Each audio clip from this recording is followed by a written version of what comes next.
Oh, hey. Welcome. Oh, hey. Welcome to the stream, everyone. It's Hello, Thursday, everyone. It is. which means it is Horror Story Club. If it's your first time here, welcome. We are working our way week by week, story by story, through the dark descent, an anthology of more than 50 horror short stories edited by David G. Hartwell. Welcome. We've got a Discord. We'll share the Discord links. It's a book club. It's on YouTube. The cool kids are doing it. The horror writers and readers are doing it. How you doing, Sarah? Good. That was so succinct. We're getting better. This is week I love 5. it. Yeah. This is Yeah. great. This is great. I'm doing great. It's been a good day. The sun is setting here. It's getting earlier and earlier, which means that not only is summer going away, but we are getting more appropriately into horror season, and I'm here for it. So That's what they call it. Spooky season, right? Around I the love it. corner. Yeah. It's coming up. So how about you? I am great. This has been the part of the day I've been looking forward to. As you know, I try to reread these stories twice. So this is one of our longer ones. I was about to say this was a long one. This was a long one. So I didn't get all the way through my second read, but I had a bit of a hectic morning, but I had like 20 minutes before landing here to start rereading the story again. And I immediately was transported into the immersiveness of this piece, which I'm so excited to talk about because this was a yarn, a tale. I really felt transported. Each time I sat down with this story, I really felt like I disappeared into a book. Yeah. Oh, it's interesting you say that. One of the points that I was going to make today when talking about the story as a whole was I felt like I read a full story. I felt like I read a novel. Like I feel like, oh, transported is such a good word because I got lost in this in the way that I haven't really gotten lost in our short stories before. And we've read some good ones. I mean, I I know agree. we're only like 5-10 episodes in, but we've read some bangers. But this one, I lost all track of time.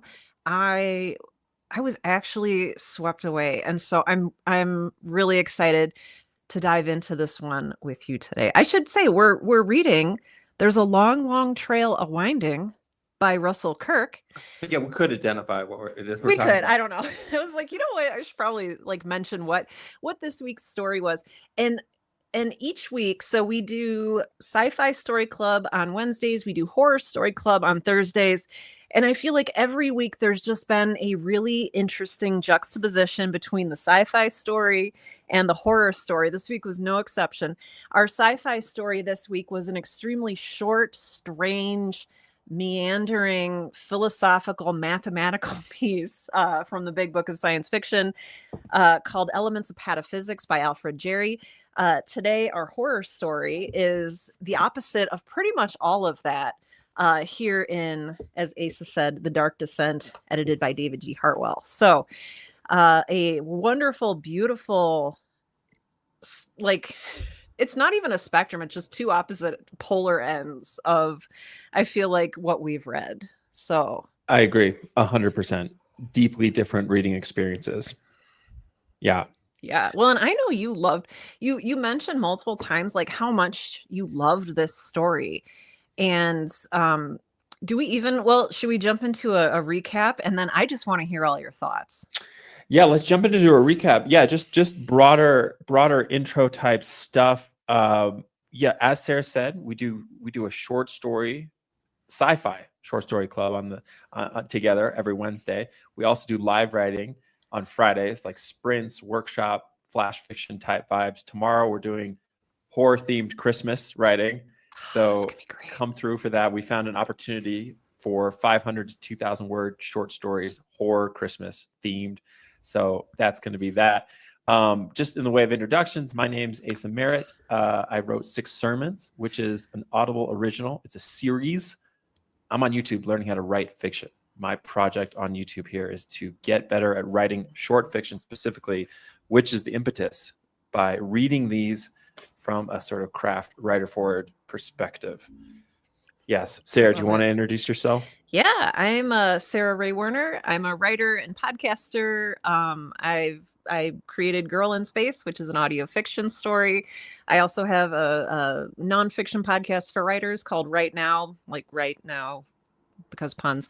And yeah, and we're a few episodes in now to Story Club, and I'm just, I always tell writers that the best way they can improve their writing is by reading.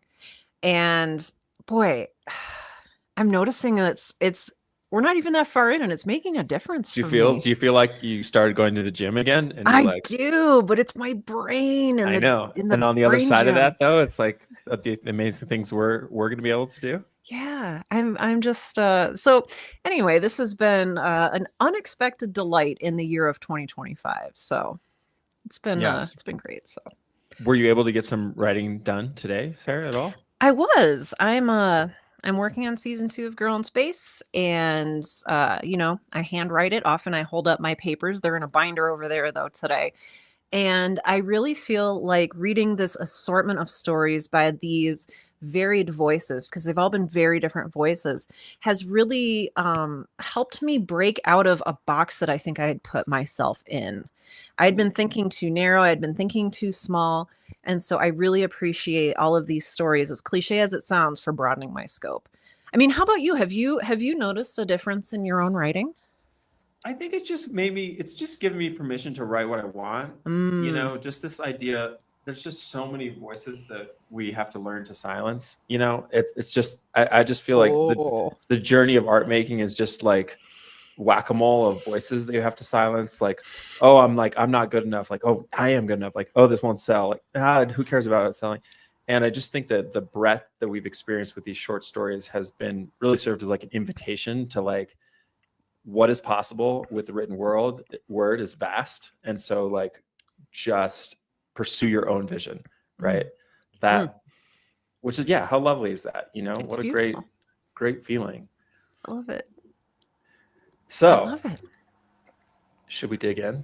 I think we should dig in. I am, again, very stoked. Yes, Now, welcome to the stream, everybody. yes, welcome. There's Hello. there's a long, long trail of winding by Russell Kirk. Sarah, what's the tell your friend at the bar version Oh of this my tale? gosh. Well, it's one of those things where I could tell you like the story and you'd be like, oh, whatever. But like you have to read this one. I believe in our Discord, and we'll link to that in just a little bit here. There is a link to you can read the story for free if you don't have this anthology. So it is accessible to you. I do encourage you to read it. But basically, it starts off on a dark and stormy night. Our storm is a blizzard. And it reminded me a little bit of the beginning of one of the first stories we read, The Reach, which is also about a blizzard, but this one ends up being less about the blizzard and more about the destination.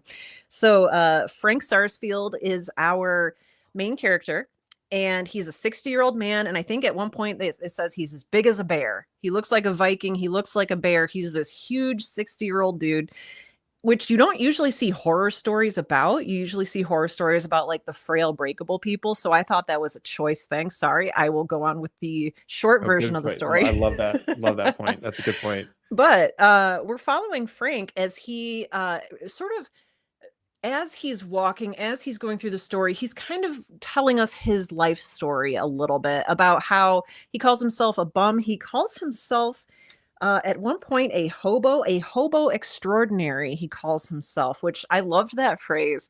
And basically, he doesn't really see fit to do, paid jobs, so he wanders and he borrows and he does odd jobs and he cuts lumber. Anyway, he's walking, he comes across a town and he's like, it's freezing, I'm about to die. Uh, you know, Survival is the stake here. And so I'm gonna find somewhere warm. He finds this house. He goes inside the house and he feels like he's been there before. And as he walks through the house, he seems to know where everything is. It is at one point told to us that Frank has a photographic memory. And so it is extra odd that he feels like he's been here before. And as we go through the story, we realize that Frank has been in this house before. And it's such a masterful unfolding of events on top of events. There's no time travel specifically, But what we're seeing is Frank reliving a journey that he took. And I guess we can talk about spoilers because we're going to talk about him anyway, and eventually led to his death. So you learn that this whole time he has been dead, and the story has some really interesting, tasty, overt religious overtones. And it's probably a little open to interpretation as to what exactly, like, literally is happening. I interpreted it as Frank walking through purgatory and reliving the moments up until the moment when he did something extraordinary. And I think, should I leave it at that? Is there anything else that I I should bring in the summary?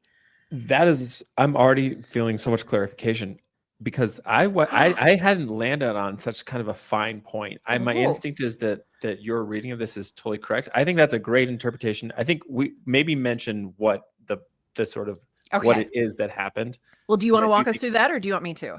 I think you're doing great. Okay. Okay. So yeah, basically Frank gets in this house and he's really entranced by all of these. There's pictures, family pictures everywhere of mother, father, grandfather, whom the town is named after. It's called Anthonyville.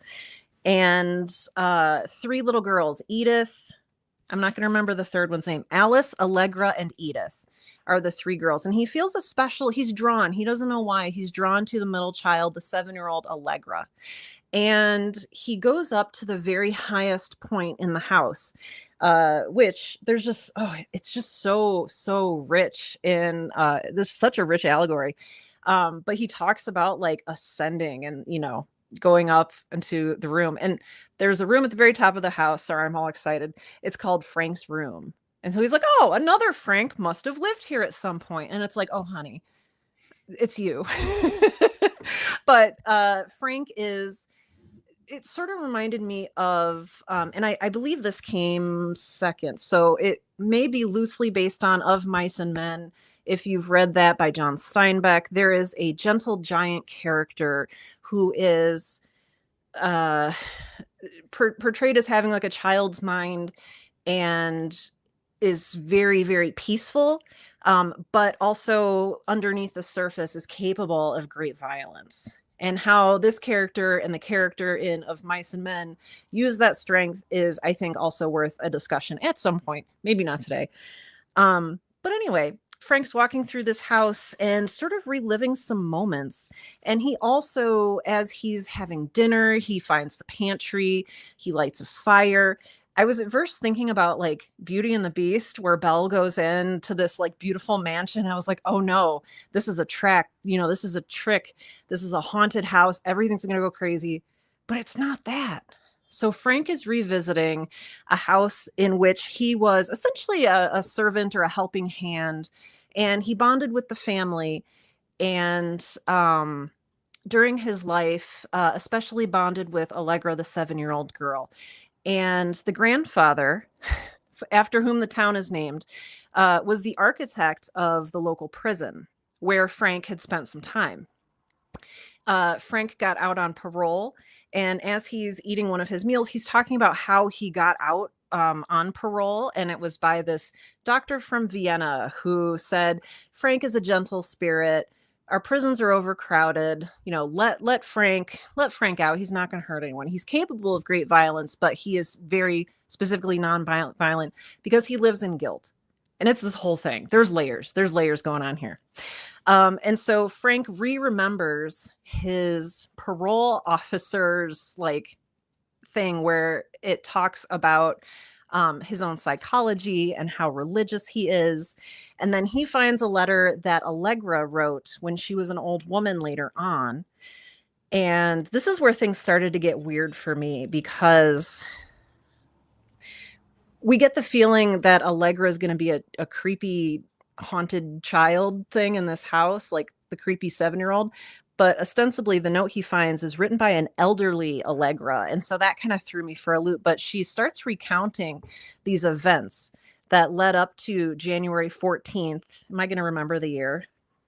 January 14th, 1915.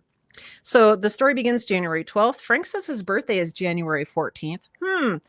And He stays in this house for 2 days. On the final day, January 14th, which is also the day that the grandfather died who architected the prison. Oh, this is going all over the place, but I mean, I think it needs to. What happened was there was a prison break and they set fire to the prison. The inmates, who it is very specifically pointed out, specifically had it in for the grandfather who had architected the prison. And it was weird because he architected the prison for no money. Like he did it for free. And I don't know what that was trying to say, but we'll get to that maybe in a little bit. So yeah, prison break, they storm the house. And as Frank is going through, he's like, oh, that's weird. There's a hole in the door. Well, that was where the prisoners had used axes to chop them their way into the house. And it goes into this really horrifying. It was very upsetting to me. For me, like everybody has a different genre of horror that gets them, that grates them the wrong way. For me, it's home invasion horror. And like this mother and the three girls, Alice, Allegra, and Edith, it talks about these prisoners storming the house and like pouring like boiling oil on these little girls, and like they're doing stuff to the mom, and it's super upsetting. And Frank is upstairs. He wakes up. He comes downstairs when Allegra starts screaming. She begs him to help, and he goes downstairs and goes into what the story has been alluding to all along, is this berserker rage that Frank has in his heart. And Frank picks up an axe, and he axe murders all of the prisoners. Spoiler. But he does it in a way that is so, what's the word, righteous maybe. There's something in here that is really powerful. And the story is very religious. It starts off with a Bible verse from Luke. It would be better for him that a millstone were hanged around his neck and he cast into the sea than that he should offend one of these little ones. And really what we're seeing is, Frank is an instrument for some pretty violent justice in this story, as he struggles with his own guilt, as he struggles with, he thinks he's going to hell. He thinks he's a horrible person. He's waiting for the day when he can do something that will redeem him. He did it. It turns out he's already done it, but he's reliving this memory, hoping for a moment when he'll be good enough. Okay, I'm going to stop talking. This is what so are your clarifying. thoughts? Okay. So what to finish out all the like what literally happened thoughts? What happens to the little girls and the mom? So it's really, really upsetting. Oh, and the other thing is that the prisoners recognize him. And for a moment, like when they're in the house, like torturing these girls and the mom, the prisoners recognize Frank. And for a minute, a bare minute, you think he's going to side with the prisoners because they know him, but he doesn't. And Frank has this line, all heads off but mine, that he yells. Sorry. I think that with the way that the story ends, it sort of fades out. Frank gets shot twice with a shotgun. And this is after all the axe murdering, or during the axe murdering, and he dies. And he's turning around to see if the mother and the three girls are okay, and he doesn't see them because his vision is fading back because he's dying in this version of events. So I don't know if maybe he went to look for him, right? He went to look for him, right? And he calls Allegra, speak to your Frank. They're not in the bedrooms. They're not anywhere. He goes outside. The bodies are gone. Oh, this sentence. The splashes and ropey strands of blood all were gone. Everything stood in perfect order, as if violence had never touched Tamarack House. And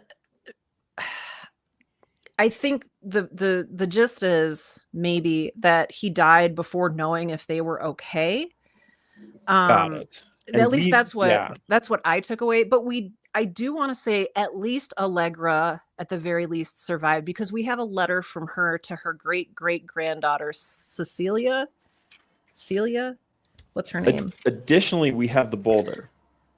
Yes, we do. Okay, can you there's two boulders when Frank comes into this little town. There's two boulders. There's Yeah. two boulders. Do you want to talk about the boulders since I've been like just gabbing? Yeah, your mind though has so clearly perceived the story points here. I'm almost just kind of like, okay, keep explaining. I could also do that, but I also just I per the boulder. Yeah, I'll just contribute this because this is something that I understood. Is that yes, we know that they survived because there's a boulder for Frank, the protagonist, who presumably saved the girl, saved the mom, in loving memory of Frank, a spirit in prison made for eternity, who saved us and died for us, January 14th, 1915. So yes, us. I think everybody lives. I think everybody lives. I think you're right, and I like to think that. I mean, initially you're not sure because Allegra never finishes her letter. Right. The letter remains unsent, which she was elderly when she was writing it. I think she passed away before she could send it to her daughter, her granddaughter, who would inherit the house. Darling Celia, she calls her. But oh my gosh, Takashi, I want to get to your Yes. comments. Thanks for weighing Yes. in, Takashi Yi 88. If there's anyone else in the comments that you have thoughts, like please share them. We'd love to hear them. Before getting to that, oh shoot, I lost my thought. Takashi's comments. We're talking about the boulders. The boulders. It'll come back to me. Okay. Oh man, it'll come back to me. All right, let's go to Takashi. Takashi says, Yes. Frank reminded me of the Green Miles giant convict. Was this a reference you know, Sarah? Yes. And I want to say that character, John Coffey, is maybe also based off of, I mentioned of Mice and Men earlier. Lenny, is that the name? I don't remember the name of Mice and Men. Is it Lenny? Okay. It's either, yes, I think so. Okay. John Coffey is sort of a similar character. He's steadfast. He's a black man in the prison system, and yeah, it's a powerful story about rage and justice, written by Stephen King in serial installments. You can buy the little, I think there's 6 of them. Oh, fun. Yeah, you can read it in little miniature serialized books if you want to. But yeah, Takashi, that's a great observation. It's these like gentle giants that are capable of great violence and great wrath. Yes. Okay. Takashi has more to say.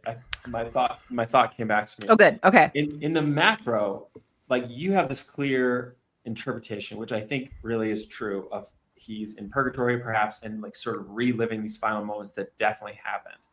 When I read the letter, I thought that this was way of a muddier situation. That like it might not literally be him. It could be kind of like an alternate version of him that like screwed up. It could be like it was a much less concrete, this is the life he lived and now he's seeing it. There's more of like this is a past self or something like that, because the letter it wasn't whole and didn't tie up in the way some of these other story elements did. So you mean Allegra's letter and not his letter to his sister Mary? Allegra's letter, yeah. Okay, and just the fact that it was like unfinished on the desk. Yeah, that was very strange. And like she's like, oh, and then I'll tell you the rest later because I'm tired. Yes. And it's like, come on. Yeah, come on, I know. Allegra. You're not you that left us tired. off. Yeah.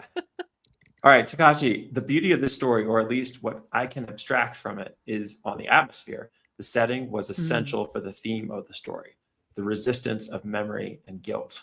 Okay. You know what it reminded me of?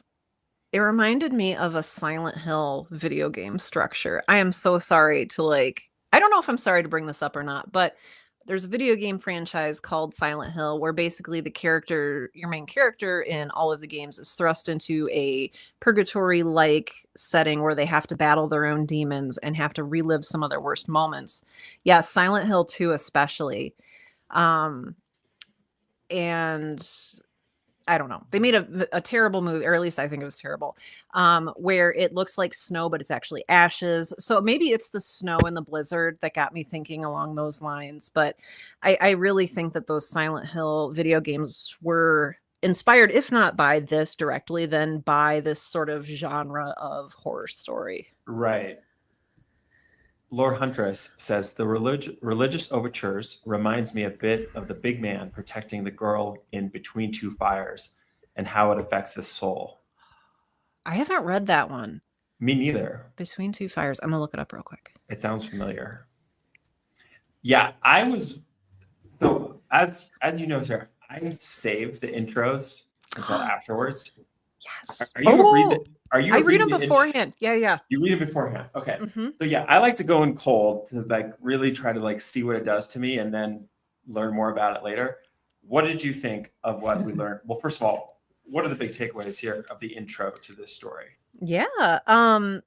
It really hammers home that Russell Kirk is what David G. Hartwell calls the C.S. Lewis of the supernatural. And I mean, Narnia is kind of already a little supernatural, but I think he means more in a horror sense. Russell Kirk was very religious. Apparently, he was friends with T.S. Eliot, who was also extremely religious. And yeah, also, this was the winner of the World Fantasy Award in 1977, which it very well deserved. But what about you? Like, was it different reading? Well, okay, first of all, did you get anything specifically other than Russell Kirk was very, very religious from the intro? And if so, how did it affect your reading? Just the sense of like, and I don't mean this pejoratively, just like agenda. Agenda. Like it's very clear that this is a religious writer. We start with Luke. There's constant little references to scripture. It's very clear that the writer of this story thinks in a Christian worldview that their experience of literature is deeply informed by that. But I guess with the intro, like per C.S. Lewis as well, these writers they were Christian writers in the sense, I think, my understanding of it is that they used fiction to advance Christian ideology or theology. And so there was a little bit of a like kind of the sort of arrow on the compass like moved a little bit for me. Like it was already kind of heading towards north. If north is like Christianity, and then like true north or whatever maybe is like it went even more there because it's like, oh, this person is like and it said in the intro that he's he's probably dead at this point, but was a conservative thinker. So this is someone kind of with an idea forward drip agenda or Absolutely. Maybe somebody who comes up with the themes before they go in to start writing the story, right? Lion, Jesus. Yes, yes. One of those types. Yeah. Yes. And I think it's interesting too that a lot of this, if you are not a religious person yourself, like he talks about at one point he uses the abbreviation RC, and like if you're not like super into like the church scene, you're not going to know that means Roman Catholic. Like it reminds me of like when Joe Walton writes, she uses SF, and I'm like, what is SF? Oh, it's science fiction. Like it's just it's something that if you're really deep into something, you're going to use an acronym that not everybody might be familiar with. And so I even thought stuff like that was interesting. Yes, for sure. For sure. Yeah. I don't know. I think that I know that in our Discord, everybody's working on like their own really different cool stuff. And we were talking a little bit earlier this week about religious extremism and writing religious horror. And there were some folks in the Discord who were like, can that even be done? And it's like, yes, it can be done very effectively. I mean, do you see this primarily as a religious horror story, or tell me a little bit more about? Yeah, well, that's where I was thinking the ways in which the intro made me kind of reevaluate it. And the way that the editor presents it is that this is allegory. Like it seems like this is something that's, let's just read it. Is one of Kirk's later works. It epitomizes the overtly allegorical mode in contemporary horror. Stories written as allegory as opposed to stories, such as much of the works of Stephen King that may be interpreted using the moral coordinates of the allegorical method. So when I read it, I didn't feel it as allegory. You know, it felt to me this creepy, weird story about this guy that has like traumas, or maybe killed somebody, or maybe like wants to kill somebody.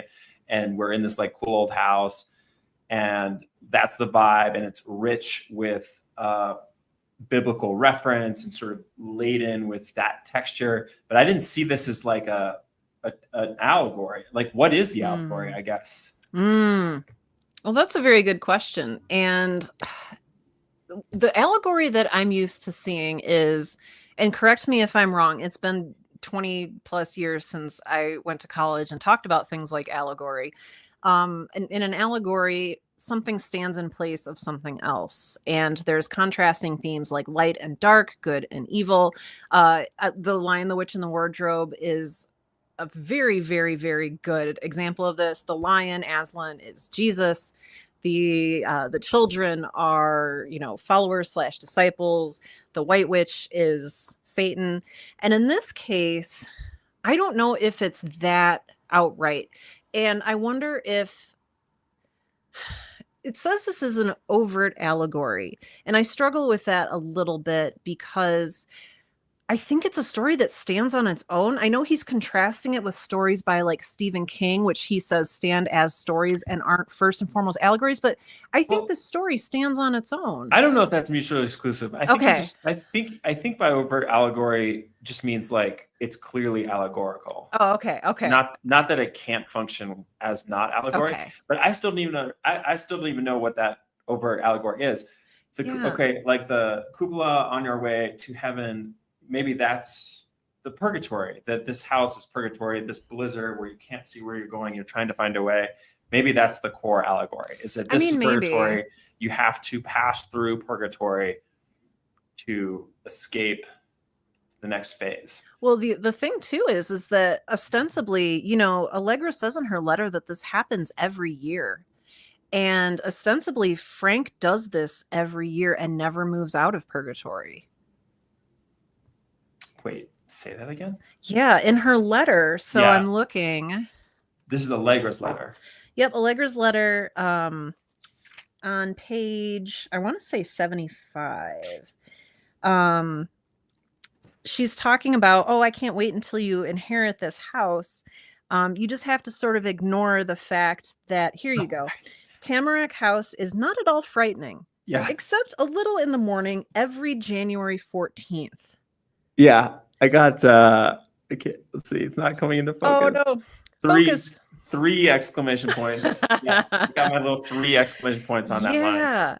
And so Allegra's talking about what I assumed, and again, I'm not going to assume that my interpretation is correct, but what I got from this is that Frank comes back 2 years before his death every year and relives his own personal attempt to get out of purgatory and never accepts the grace of God and doesn't give up his guilt. He carries his guilt, and he's always carried his guilt. He had guilt as a child. His mother died and he had run away from home, so he didn't know his mother died. He prays for her every night. He counts the days from her death. It is, I'm not going to find where that was in the story, but like he knows down to the day, like, it's been, 40 years, 3 months and 17 days since my mother died. He is a guilt-ridden man, and he will not let go of his guilt.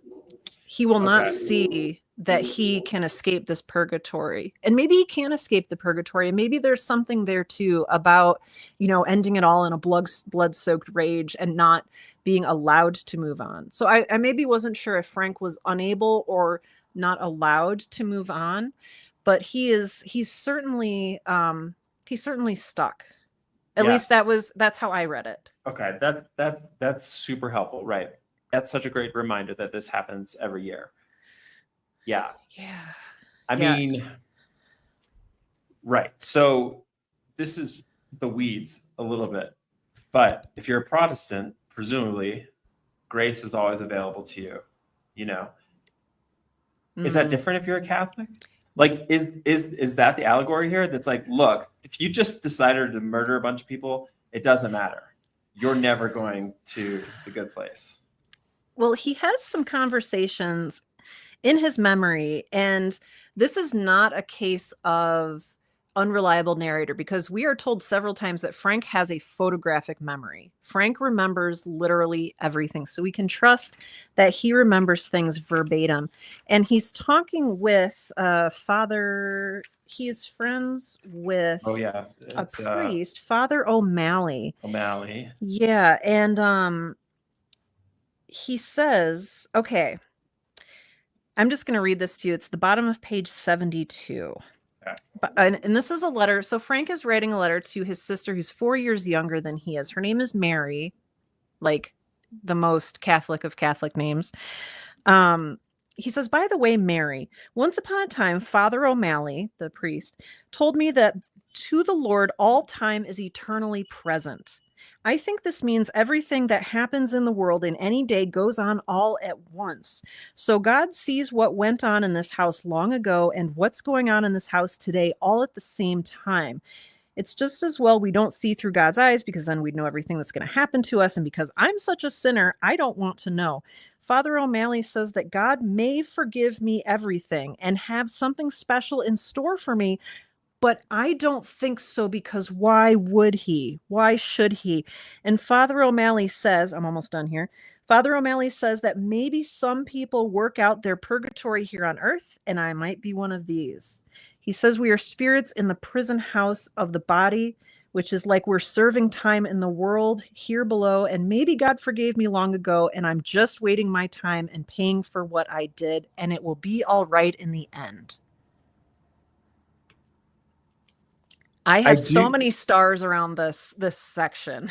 Takashi, your scene, by the way, there's a lot. Yes. Just I'm gonna share this. Takashi thinks that I believe it has more to do with the author's worldview rather than a specific allegory. I think so too, Takashi. Yes, it is. Yeah. Yeah.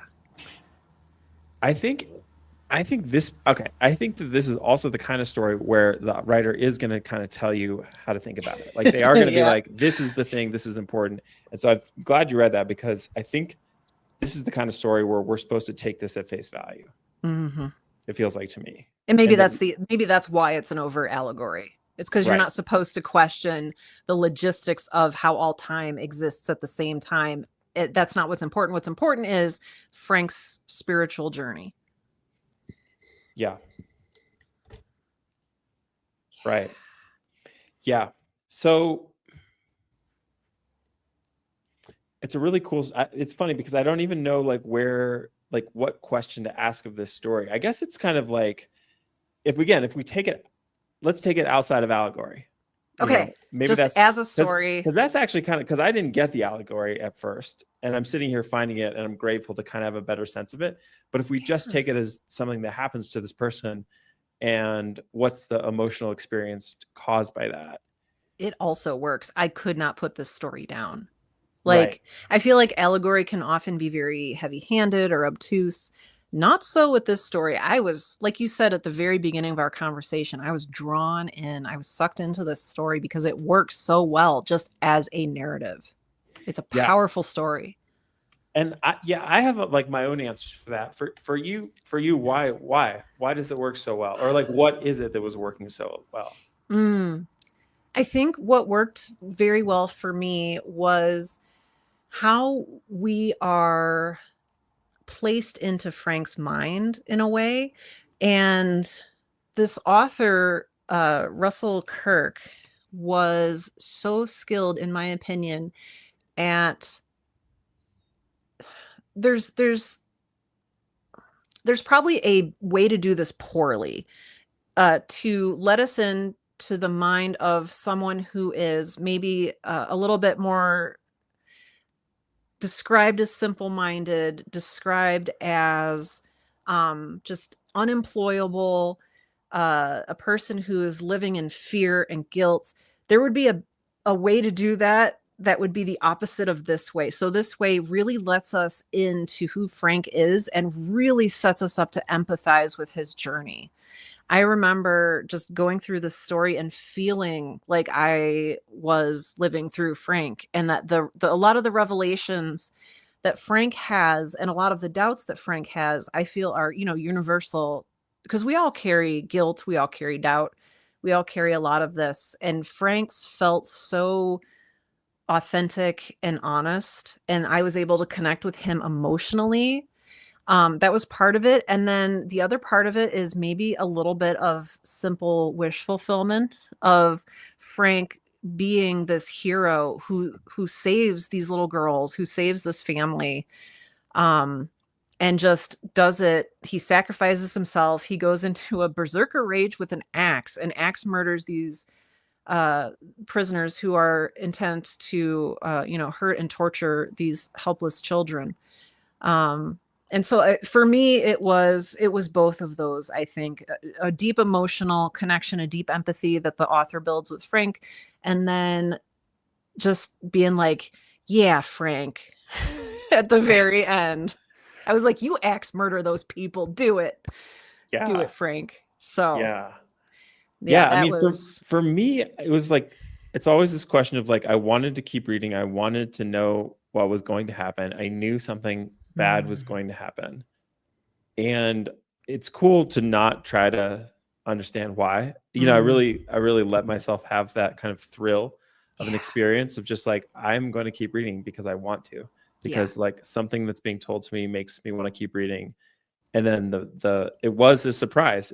I knew something bad was going to happen. I didn't think that was going to happen, you know?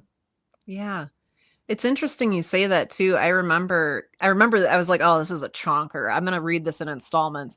And I sat down to start reading it and I was like, okay, I'm gonna do, 30 minutes and then I need to go do some other stuff. Blew past the 30 minutes. I was bought in. Yeah. I was here. I was here Yeah. with it. I read the whole thing in one sitting and like lost track of time. So Amazing. yeah. Yeah.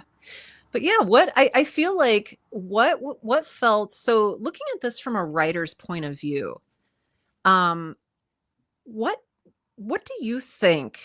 You've talked about this. I think you said this was one of your favorite stories we've read so far for Story Club. What worked especially well for you? Yeah, I think it was like the just like the patience Mm, and the confidence in the delay of mm, the most, I'm sure the Wikipedia summary of this story, you know, the third sentence of that summary starts getting into the big things that happen, but it took so long to get into that. And yeah. so I really admired just the assuredness. And this is where it's just much more fun to not think Mm, about publishing or selling or anything like that. Because, I mean, who knows? It's like many editors would want to just chop this. And there is a version of the story that's still really compelling that's half the length, you know? And so just the being excited, the writer being excited to sit in these places, and it felt very, you know, it's tricky when thinking about ghosts in the United States and where ghosts are in the United States and like the different mythologies of the US. And New England in some ways, right, is the most haunted in some ways. There's that tradition, like the New England Gothic tradition, and yeah. I felt that very at work here. And I appreciated being in a writer's imagination who was so. This person loves being in this imagination. Like this person was like raised on the good book and like probably in New England and kind of has this whole.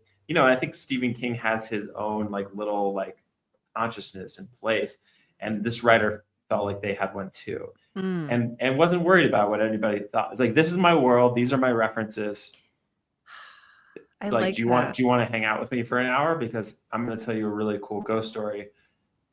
And if you don't want to like start with like Luke, then it's cool, that's You fine. do you, Like dude. Yeah. you can read some other story. So just like, I Mm, appreciate that, like a story that's just so clearly written by someone who's confident in what they're doing is aspirational to me. I think boy. that was kind of my big thought about, maybe not that any of the stories that we've read in this collection haven't had that, but just that lived in quality, Mm. um, in the kind of literary universe was inspiring.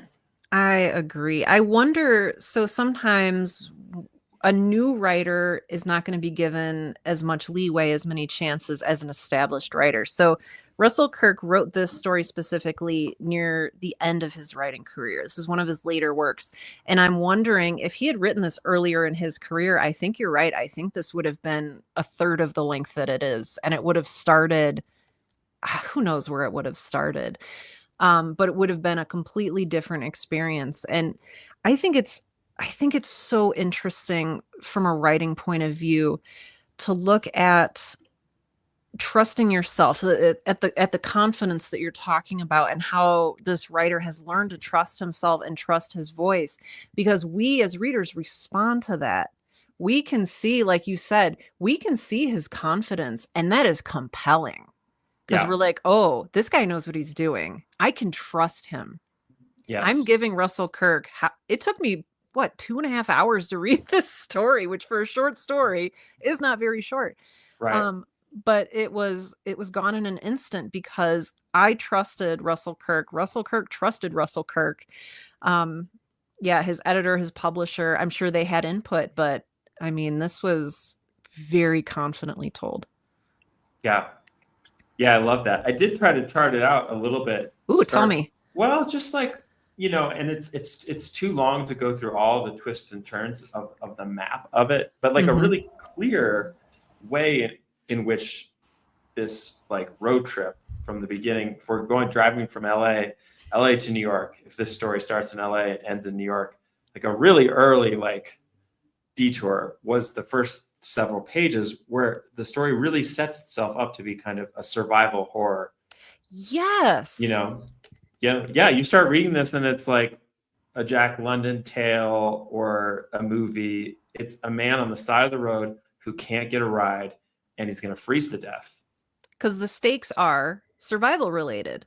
Yeah. The stakes are not, oh, I'm worried about my eternal soul, ergo this. The stakes are Frank is cold and Frank's going to die if Frank doesn't get to a house. Yes. Like, Yeah, exactly. and it's so, I don't know if that's necessarily irony or something else, but like, essentially a dead person, the very first stakes in this story being survival stakes. It's like, okay, we know later Frank's already dead. So that wasn't even a thing. That was just to pull us in. Yes. We've talked about this before on this story club, how like it's always a good sign when dying is not the worst possible, like, and that's exactly, yeah. It's like if you thought this story was about somebody being too cold on the side of the road and having a slow, agonizing freeze to death overnight, that would be bad and that would be a scary story. But like, no, no. No, no, no. It's like, wait, you guys, just wait. And I guess I'm just finding myself increasingly excited, interested, curious, welcome to detours. Mm-hmm. Tell me Like, more about that. Yeah. well, I think just for myself, I think it's twofold. I think one, it was going through that same kind of Hollywood executive track at some Mm. level, which I know you have been down too, where you have these editors and executives being like, it has to like be the main story. If you cut anything, partly that, Mm-hmm. and undoing a few years of that, but Yeah. also partly I think my own tastes are kind of traditional, and like I like a simple story. I like a simple story well told, and Mm. I don't necessarily need it to go different places that don't make sense. Like it doesn't really make sense in some ways. Like the story, I don't have an immediately good answer for you why it doesn't start with like he was really cold and he showed up to this town hoping to find a warm house. And then Mm. we go into the town and there are no warm houses. That's not until page 3 or 4. So What I does think it's happen? What does happen for you in those first two pages then? If that doesn't hit until page 3 or 4, what worked for well, you in those first two pages? that's a really fun question. That's good. I think that by suggesting the stakes of the story are life and death in a storm, that the sense of weather, right, the ash, snow, immediately, it's like it doesn't leave us. So I feel like because we spend maybe thinking off the dome here, maybe because we spend a few pages in like a literary imagination in which there's like snow and we're cold, this and that, that the story might be around living or dying in the cold, like because we spend a few pages in there, we're still cold. It's like the rest of the story we're inside, but like that cold, you know how it is. It's like it takes a long time to really warm up. And so we're still like cold from that part of the story, which maybe sort of tonally, vibe wise, makes the rest of the story a lot more effective. Yeah. Maybe. I like that. Well, I think it was Takashi pointed out like how atmospheric this story is. Yeah. And it really is. We have essentially one character in this whole story, and the rest of what he's up against is the atmosphere. It's the elements, but is it? You know, so I do appreciate that. The resistance of memory and guilt. Takashi also says, Frank lives in a perpetual purgatory. When someone lives in sin, according to the Catholic faith, they are further away for the light of God. As long as you repent, you will ascend. Okay, so riddle me this though, because okay. Is this his sin to rescue these children and women from the worst things? You know, is that, and that's where I'm just kind of like, my theology is not good enough. Is this like a Catholic thing? Like, if you murder somebody, it doesn't matter. You're going, even if you rescue folks, like even if there's the best reason in the world, because in a lot of ways, he supposedly is someone sent to heaven. You know, he's celibate. He's all these things. He doesn't commit crimes. He doesn't steal. He has actually a highly active moral consciousness. Like he is Catholic in the sense, or if we even take Christianity out of it, he's a person who prescribes to a prescribed moral code. Yeah. You know? Yeah. One thing stuck out to me about this, and again, I'm not 100% sure what to make of this, but to your point, Frank does everything right. And I think the priest even assures us of this in that passage I read earlier, but something that Frank has not done, and I don't remember where this was. I should have written it down. Frank has not been to confession. Yeah. And O'Malley is like, you don't even have to see me, man. Just go to, and Frank specifically, explicitly will not go to, oh gosh, I really want to find where that is. Can you read it to us? Yeah, it's middle of 66. O'Malley says, if you'd confess, you'd not be haunted. But he seldom went to mass and never to confession. All those church boxes pilfered, his mother and father abandoned, his sister neglected, all the ghastly humbling of himself before policemen, all the horror and shame of prisons. There could be no grace for him now. So a few thoughts. I do know in my limited understanding of Catholicism that confession is one of the sacraments and it is necessary for absolution of sin. And it is a problem. It is a problem that Frank is not going to confession. In the mindset of this story, a problem is Frank is not going to confession. But I think, and Takashi says in this latest comment here, Frank's sin was murder. He cannot let go of his wrath. I think that you've got something there, because at the end of this story, and it's implied that this happens again every year. At the end of the story, he is tempted not to go help Allegra. He is tempted, and it says that several times, that he pauses. He doesn't want to open the door for Allegra. He can just get out. There's a skylight symbolically that he can escape through. But he turns and he goes and helps Allegra, and he gives into that wrath every single year. But like you said earlier, we've talked about this in a few of the other stories we've read. Like a trope in horror is the sin and the cost of that sin. In this case, yeah, Frank did a murder. Frank did several murders. That's not okay, right? But Frank would go back and do it again every single time. Now, Frank did the murders. This is where I'm less clear, not being an ordained priest, but I'm not clear if there is justified murder, or if, even if the murder wasn't justified, if Frank went to confession and confessed his sins, if he would be absolved. So I A think lot to maybe think about. yes. I think Yeah. I mean that's where it gets into this like Russell Kirk is a quote unquote Christian writer Yeah. writing an allegory.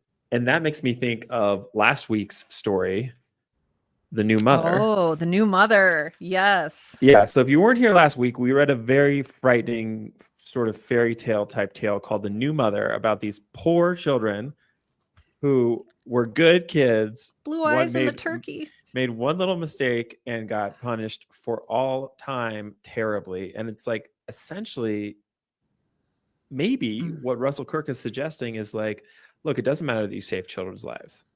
Like it doesn't matter if there was every reason to commit these murders. You didn't go to confession. You will not go to heaven. Period. End of sentence. Right. So he sees it as more black and white, which fits in with us talking about an allegory. I don't think I would have that conclusion except for the intro. This is why I'm so like dubious of intros and because they attend to them last, you know, because it's like if I didn't know that, I wouldn't say that, but like because of the agenda piece. Great comments coming in. Narrative Vault. Thank you for being here, Narrative Vault. Welcome back. I think he was extremely intelligent, questioned religion, and didn't feel he ever fit in. Well, he definitely didn't ever feel fit in. There's no doubt about that.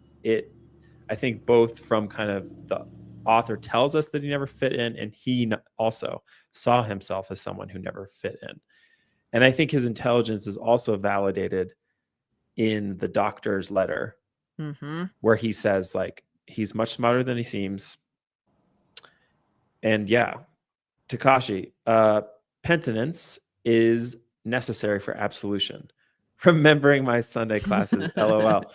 Takashi, there's still time to save your mortal soul. Oh my gosh.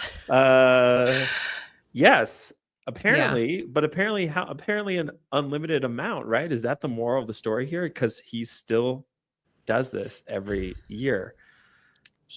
I think a big part of it is Frank doesn't feel like he deserves to move on. He doesn't feel like he deserves grace. And he's so terrified of that he won't even experiment with it by going to confession just to see, oh, does this absolve me? Because he's already cast himself as he already says, I'm going down. I don't remember where that was, but he talks about like, and, you know, one of the things about purgatory is, you know, it's suited to you and to your sins.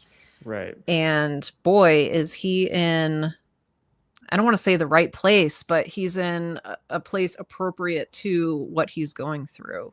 Right. With guilt, with his crimes, be they as they may. Yeah. Yeah. What was your experience as a reader of the kind of middle sequence of the story? The first third of the story is he gets to the house. Yes. And then kind of the middle is he's in the house. And it's like, it's safe here and I'm going to hang out. What was that like for you? The middle of the story, I went through phases reading this. The first phase was, oh, wow, this is really like The Reach and or Silent Hill. Second phase was when he gets to the house, he goes inside, and I didn't know what it was going to be. I didn't know what this story was going to be. And so I was like, oh no, he's entering a haunted house. And there's some signs of this being a haunted house. The fact that he's eerily familiar with it. The author does a great job of playing around with some things that we may be familiar with from the horror genre, like, oh, you've been here before, you've always been here, you know, like that kind of thing. Agreed. And so I spent the middle of the story thinking haunted house. There's giggling children. I mean, it's almost full of cliches. There's tiny giggling children in the dark. There's movement that's just outside of his peripheral vision.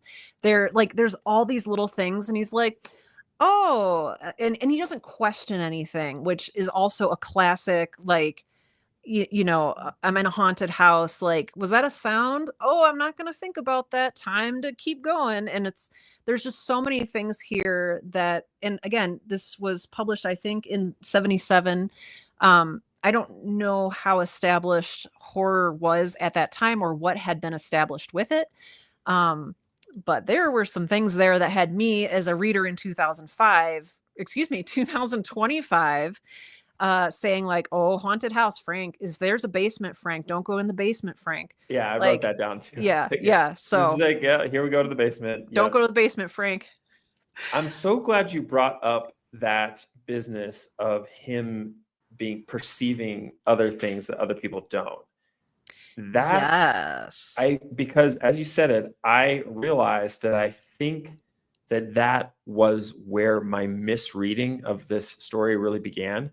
Because Interesting. Yes. I read this as like a psychological descent. This is the tale of a person who is crazy, whatever. Like they are having a psychotic break of Well, they some call him kind. Crazy Frank in They the call him story. Crazy Frank rather than rather than reliving something that actually happened. I thought that this was like a person on their own going to this like house in an abandoned town and something insane is happening to them because they're not well, right? And I think that's an incorrect reading. But I'm glad you brought that in because I do think that is where that incorrect reading began for me, which was when he starts talking about how he can see stuff that other people can't. I'm trying to find it. I'm not seeing it. Well, but yeah, he has that. That doesn't mean that your reading of it was wrong or incorrect, though. I'm very much of the No, opinion yeah, sure. Like, that yeah, I'm not on some like I didn't get it necessarily, but like I think it's hard to say. It's hard to say. But I do think that your interpretation that this is something that actually happened to him years past and he's reliving it is more convincing, at least from what we've learned in this conversation. But for the modern horror reader mind, maybe, yeah, right, where we do have more tales of psychological collapse, The Shining, right? Go to some place where there's a lot of snow and you like lose your mind. yeah. So him talking about how he saw stuff that other people didn't see and how he had always done that his whole life. I was like, oh, okay. That's what kind of story this is. I'm curious. I'm looking up real quick. When was The Shining published?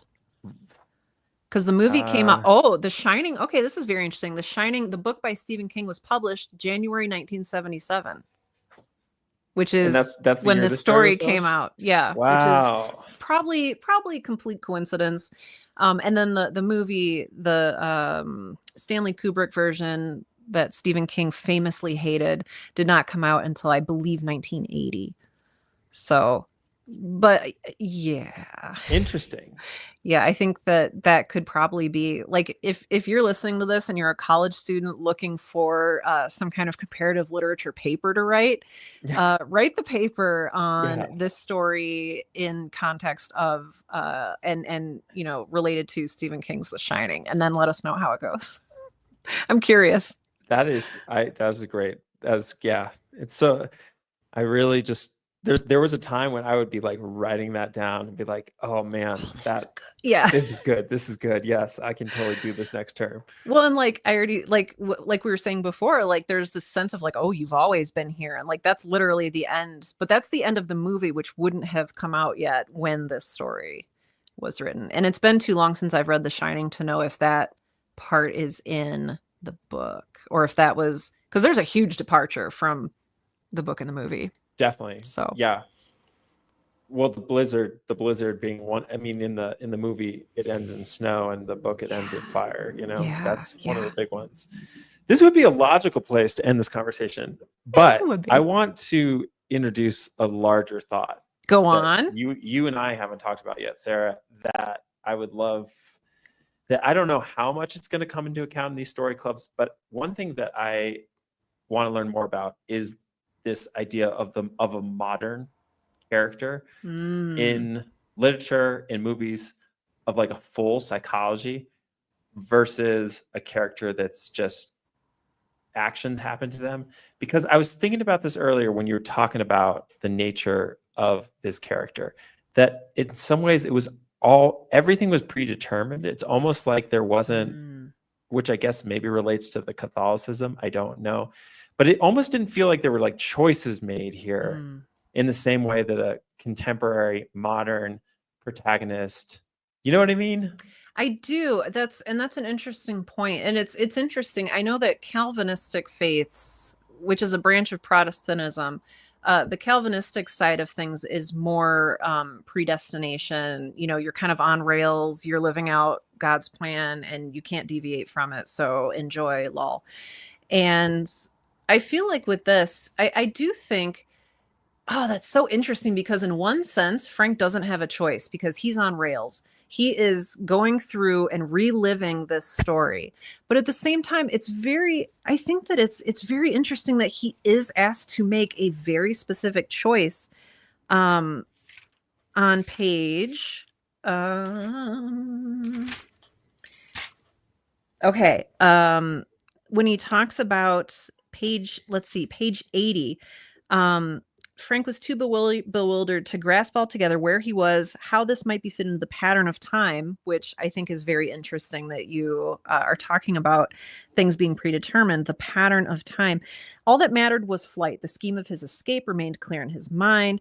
And then Allegra knocks on the door and he says, for a brief moment, okay, so that little voice he knew, so Allegra's voice, as if it were part of him, Allegra's voice. For a brief moment, Frank still meant to scramble out the skylight, but the sweet little voice was begging. He stumbled off the chair, upset it, and was at the door in one stride. Is that you, Allegra? Open it, Frank. Please open it. He turned the key and pulled the bolt. And he then his decision there. He makes it again. When he decides to follow Allegra. So he says, who's down there, Allegra? She says, the bad men. Come on, Frank. Braver than he. The little thing plunged back down the garret stair into the blackness below. Allegra, come back here. Come back now, he bellowed, but she was gone. He would have turned back to the hole in the roof had not Allegra squealed in pain somewhere on the second floor. And that's when he goes into his berserker rage. But I think it's still... I mean, is that a choice? He chose not to escape, but that second time, Allegra screams, he jumps into action. Is that a blind berserker rage, or is that a choice? I think it's a choice. I think it's clear that it's a choice. I think maybe I just need to go learn and report back because, like, you know, you go back to like Oedipus or Hamlet or anybody else, and it's like, they were still making choices, but it's like, what makes those characters different than, you know, again, you know, if we dug into like literary criticism or all that good stuff, like sometime around 1900, all of a sudden characters started having psychologies, right? And it was more to it than just making choices or not, but there was something about this character that felt from like the classics, like it was, and maybe that is the allegory showing itself. Like we could feel the allegory a little bit, that in writing this, it was an idea, you know, in some ways for this writer. Yeah. It's interesting that you bring up Hamlet. Like, I mean, and is Frank a more classic tragic hero? I don't even know. I don't know if that's a discussion we want to get into now, but I think that your distinction between like a modern character and then like a postmodern character and then looking at like a Shakespearean main character where it's less about the internal journey and more about their actions. I think this has a very interesting place, I think, between those two things. Yeah, it does. It does. Tell all your friends, folks, to join Story Club, because you have the friend that could fill this silence and be like, you're absolutely right. It does exist in between these two places. Thanks, everyone. Thanks for coming. Welcome back. And if you just joined the stream, this is Horror Story Club, where every Thursday, Sarah, Ray, Werner, and I work our way through this collection of short stories, The Dark Descent. We just finished. There's a long, long trail, a winding. Next week is a big one, Sarah. Next week is a big one. Next week, well, for Horror Story Club next Thursday, please do join us. We are reading one of the more more famous. We're reading The Actual Call of Cthulhu by H.P. Lovecraft. So we're diving into one of the most famous, and I don't even know if 50 years ago it would have been called one of the most famous, but today it is certainly, we have Cthulhu fever. It is certainly now one of the most famous slash infamous horror stories of modern times. So I'm excited to dive into that with you. Gosh, I was gonna say, do you want to like read us the first sentence here? But I mean, I think we ought. I I think would we add ought to. I would add foundational as well to that list. Yes, I think yes, not only is this a well-known short story, well, universe of Lovecraft, but it had such influence. And that's yeah. why I'm excited, because this is relatively, I just avoided Lovecraft forever Oh, I did too. because Yep. I was like, everyone, all I heard was just like how insanely racist and terrible he was. And I was Yeah. like, I just don't even need to read this guy. Mm. I hadn't even read a single story by him until this year. And I did have the experience. I was like, oh, this is why Yeah. everyone reads this guy. So now I am excited to because I've never read this story. Well, and I'm noticing that the story, which I didn't know, starts off with a quote from Algernon Blackwood, who was sort of the precursor to Lovecraft. I just didn't know that like they were that associated, that he would excerpt his work in the story. So I thought that was interesting too. I'll read the first sentence of the story proper. Yes. Okay, here we go. This is called Cthulhu. The most merciful thing in the world, I think, is the inability of the human mind to correlate all its contents. Hot. I mean, It, that's the thesis statement of cosmic horror, right? yeah. That if we could open our minds and fully understand everything, we would go insane. So yeah, it's merciful that we can't do that. I'm like scanning my bookshelf for the Haunting of Hill House. It definitely echoes the first sentence. First sentence of Haunting of Hill House kind of gives whatever feeling that's shuddering through me deliciously right now. It's on my other shelf. Yes. So let's throw some Discord links in the server. If y'all are new and want to hang with Story Club, we'll put them in the server. Wednesday sci-fi, Thursday horror, and on Friday we write. Sarah and I are writers. A lot of folks on the Discord are also writers. Community is being built. It's a good time. Tomorrow we are working our way through some horror Christmas opportunities. We are. So we invite you to join us tomorrow for our writing session, which I believe is it noon central here? Yeah. Yes, noon central, 1 p.m. Eastern, 10 a.m. Pacific. So early birds over in California, please do join us. And we'll be coming with prompts. We'll be coming with deranged Christmas props to not actually, but maybe pictures of stuff to inspire your Christmas horror story. This should be a good one. I'm just going to put it out there in the universe right now. How cool would it be, Sarah Ray Werner, if someone on the stream tomorrow wrote something that got published? This is a 500-word minimum submission opportunity, everybody. So I'm feeling good. I'm feeling excited. I've never written this kind of like very, very camp, and maybe we can talk a little bit more tomorrow about camp fiction and about like extremely focused, narrowed in genre fiction.